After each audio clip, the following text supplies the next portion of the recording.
Salutations mes petits trolls des cavernes et bienvenue dans une nouvelle vidéo de la série 185 News. Et pour bien commencer celle-ci, bienvenue à tous les nouveaux abonnés de la chaîne. Cette semaine a été un peu particulière pour moi et je ne pensais pas avoir beaucoup de choses à raconter, mais au final c'est le cas.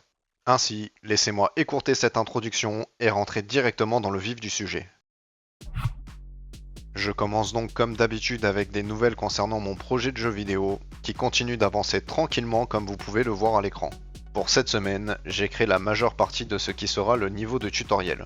Bien évidemment, cela est venu avec beaucoup de création d'assets afin que le rendu soit sympathique, et cela fait plaisir d'avoir un espace plus ouvert dans lequel on peut mieux se déplacer. Je comptais initialement réaliser l'entièreté de ce niveau pour cette semaine. Cependant, le destin est un petit troll et je n'ai pas pu me tenir à cet objectif que j'avais de base. Certains événements m'ont ralenti dans mon cycle de développement de cette semaine, et ce, notamment sur son début. Cela a été un peu frustrant, mais ça m'a heureusement permis de revoir mes objectifs pour cette période de travail. Et je me suis donc dit qu'avoir un niveau entier sans avoir aucune interactivité dedans serait assez dommage. Et donc, j'ai offert une arme à mon personnage jouable. Cela m'a demandé pas mal de travail ainsi que du peaufinement, mais je suis aussi très content du résultat. Laissez-moi donc vous montrer à quoi ressemble son attaque, car c'est vraiment sympathique. J'ai bien évidemment gardé une direction très cartoon pour celle-ci, et voilà à peu près à quoi ça ressemble. S'il vous plaît, prenez le temps de bien l'apprécier, car j'ai vraiment bidouillé pendant des heures pour que ça rende le mieux possible. D'ailleurs, je pense que ces attaques mériteraient encore un petit peu de retouche, mais ce n'est pas ma priorité actuelle. Et bien évidemment, frapper le vent n'est pas drôle éternellement, et j'avais bel et bien parlé d'interactivité. J'ai donc naturellement ajouté la possibilité de détruire les caisses ainsi que de couper l'herbe et les buissons, tout en y ajoutant différents effets de particules afin que tout cela ait du feedback. Je pense d'ailleurs que cet ajout sera assez utile plus tard dans le cycle de développement du jeu. Et pour finir ma semaine, j'ai ajouté ce qui sera probablement la seconde cinématique. Celle-ci est loin d'être finie, mais je vous montre quand même à quoi ça ressemble pour l'instant et vous pouvez actuellement la voir passer en boucle. Je ne connaissais pas encore l'outil qui permet de réaliser ce genre de cinématique et ainsi j'ai pris un certain temps pour apprendre.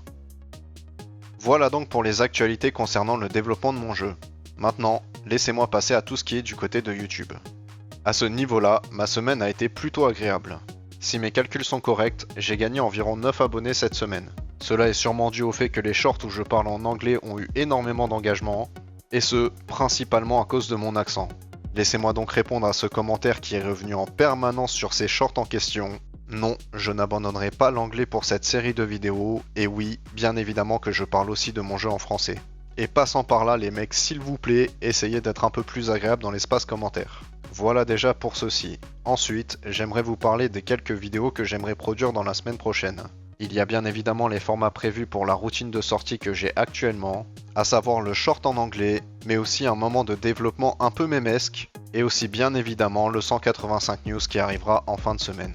Et si j'en ai la possibilité, j'essaierai de sortir aussi une parenthèse jeu vidéo avec un jeu que j'ai envie d'essayer depuis un certain bout de temps. Celui-ci est assez court et ainsi je pourrai faire une critique complète assez rapidement. Et de ce fait, j'essaierai d'y jouer assez régulièrement tout au long de la semaine qui arrive. Et comme d'habitude, je vais terminer cette vidéo avec quelques mots sur mon humeur personnelle. Bien que cette semaine ait été hyper frustrante dans son début, je reste hyper satisfait du travail que j'ai pu produire sur mon projet de jeu, ainsi que de la progression récente qu'a eu ma chaîne YouTube. Et d'un autre côté, j'aimerais vous parler d'à quel point utiliser Unity me fascine.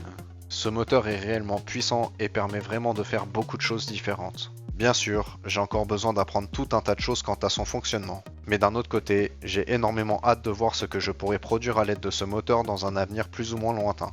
Et bien évidemment, je serai aussi là pour vous montrer toutes ces choses. Et voilà, c'est tout pour cette vidéo. Celle-ci me semble un peu plus courte que ce que je produis habituellement pour ce format, mais paradoxalement j'ai l'impression d'avoir parlé de plus de choses. Quoi qu'il en soit, vous pouvez liker cette vidéo ainsi que vous abonner à ma chaîne si mon travail vous a plu. Tout cela aide le studio 185 à grandir et met aussi plus de mes contenus dans vos algorithmes. Vous pouvez aussi venir dans l'espace commentaire pour me dire ce que vous avez pensé de cette vidéo. Et bien évidemment, on se retrouve très vite pour les prochains contenus, ainsi que dès le week-end prochain pour une nouvelle vidéo de ce format. Je vous souhaite une très bonne semaine à venir, et je vous dis à très bientôt. Goodbye!